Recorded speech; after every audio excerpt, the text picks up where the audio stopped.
ময়না, তুমি কত শুয়ে থাকবা? তুমি একটু হাঁটাহাঁটি করো। ময়না, ময়না, সকালে উঠেছো, নাস্তা করেছো, এখন শুভ দুপুর হয়ে গেছে।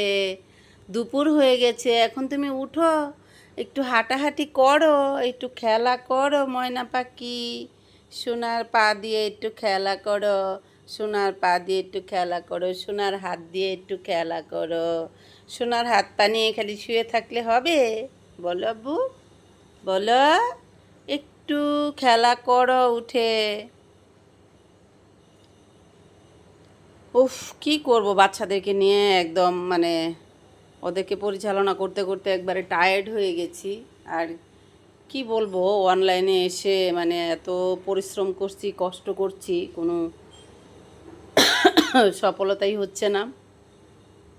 মানুষ দেখি কোনোভাবে কোনো রকম একটা ভিডিও দিতে পারলেই সেটার মধ্যে মানুষে হুমড়ে পড়ে কমান করে। তারপরে হচ্ছে মানুষ অনেক বেশি ভিউ হয়, মানুষে অনেক লাইক করে, মানে এমনিতেই একটা ছবি ছাড়লো, সেই ছবিটা দেখার মতো না।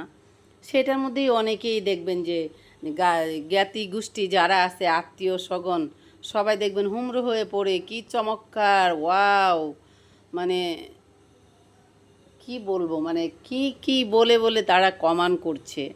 অথচ মানুষ ভালো জিনিস খেতে যাচ্ছে না। ভালো ভালো গল্প, ভালো ভালো স্টোরি, মানুষ এই জিনিসটা বুঝে না যে একটা মানুষ একটা স্টোরি করতে চাইলে মানুষটার কষ্ট হয়, একটা গল্প তৈরি করতে চাইলে মানুষটার কষ্ট হয়।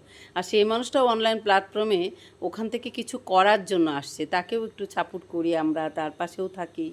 সবাই শুধু মানুষের কাছ থেকে সাপোর্ট পেতে চায়, মানুষের কাছ থেকে মানে কিছু পেতে চায়, কিন্তু কাউকে কিছু দিতে চায় না মানুষ। আর ফেসবুক দেখলাম, কি বলবো, আর ফেসবুক থেকে যাদের 200 ভিউ, 300 ভিউ, তাদেরকে মনিটেশন দিয়ে দিচ্ছে। এই নতুন মাত্র পেজ খুলেছে, 13 দিন হচ্ছে পেজ চালু করছে, তাদেরকে মনিটেশন দিয়ে দিচ্ছে। তো এসব কিছু দেখে মানে একটু আশ্চর্য লাগছে আর কি, যে এত পরিশ্রম করে, এত সৎভাবে, এত কষ্ট করে কিছু হচ্ছে না, আর একজন মানুষ এসে বাজে একটা ডায়লগ সেটাকে সে বলল, সেটা ভাইরাল হয়ে গেল। তার মানে কি, মানে ভালো জিনিস মানুষে আসলে অ্যাকসেপ্ট করতে চায় না। এটাই হচ্ছে কথা।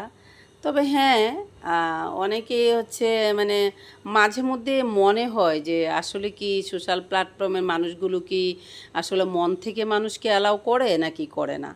তো সেক্ষেত্রে হচ্ছে আপনি আপনার কাছের মানুষদের কথা না ভেবে দূরের মানুষ, সারা পৃথিবীর মানুষের কথা ভাবুন। কেউ না কেউ আপনার পাশে থাকবে, কেউ না কেউ আপনাকে সাপোর্ট করবে। যারা এইসব ভাবছেন, কষ্ট পাচ্ছেন যে আমরা এত কষ্ট করছি, রিয়েল ভিডিও দিচ্ছি, হ্যাঁ, আমার আজকে কথা বলাগুলো তাদের জন্যই। অনেকেরই দেখছি অনলাইন প্ল্যাটফর্মে এসে অনেক কষ্ট করছেন, কষ্ট পাচ্ছেন, হ্যাঁ, অনেক আফসোস করছেন যে যারা আমরা এত রিয়েল ভিডিও দিচ্ছি, যারা আমরা এত পরিশ্রম করছি, আমাদের পরিশ্রমের কোনো দাম আমরা পাচ্ছি না, অনলাইন থেকে পাচ্ছি না, ফেসবুক থেকে। ফেসবুক আমাদের ভিডিওগুলো সুন্দর জায়গা যেখানে যাওয়ার দরকার সেখানে দিচ্ছে না। ভাই, আল্লাহর মুখের দিকে তাকিয়ে থাকুন, কষ্ট করে কাজ করুন। একটি কথাই বলতে পারি, হাজার কথার এক কথা, সেটা হচ্ছে সব কিছু আপনার সঙ্গে বেইমানি করতে পারে, সবাই আপনার সাথে বেইমানি করতে পারে, আপনার পরিশ্রম আপনার সঙ্গে বেইমানি করবে না। আপনি পরিশ্রম করে যেতে থাকেন, ইনশাল্লাহ আল্লাহ একদিন আপনার মুখের দিকে তাকাবে। কারণ সারা পৃথিবীর মানুষের যদি সেখান থেকে কিছু একটা হয়, আপনারও হবে। একটু ধৈর্য ধরুন, কষ্ট করুন, আর মহান আল্লাহকে ডাকতে থাকুন। আমি সেটাই বিশ্বাস করি। আল্লাহর কথা ছাড়া গাছের পাতা ঝরে না, পড়ে না, থাকে না, কিছুই হয় না। ফুল ফুটে না, পাখি ডাকে না, কিচ্ছু হয় না। একটি জিনিসেই ভরসা করবেন, মহান আল্লাহর উপর। ভালো থাকবেন সবাই বন্ধুরা। সবাইকে শুভ দুপুর বলে দাও শোনা। আমার এই ময়নাটা হচ্ছে একটু আলসা, অলস, খেলাধুলা কম করে, বেশি বেশি বিশ্রাম করে, আর বেশি বেশি ঘুম পারে। এটাই হচ্ছে তার কাজ। দেখুন না আমার সোনার ময়নার সোনার পা, আর হচ্ছে আমার সোনার ময়নার সোনার হাত। দেখুন এই যে সোনার হাত, তার সোনার নাকু, সোনার মুকু, সোনার কান, সব কিছু আমার সোনার, সব কিছু। বন্ধুরা সবাই ভালো থাকবেন। দেখা হবে অন্য কোনো সময়, অন্য কোনো ভিডিওতে। সে পর্যন্ত আল্লাহ হাফেজ। Tata tata tata.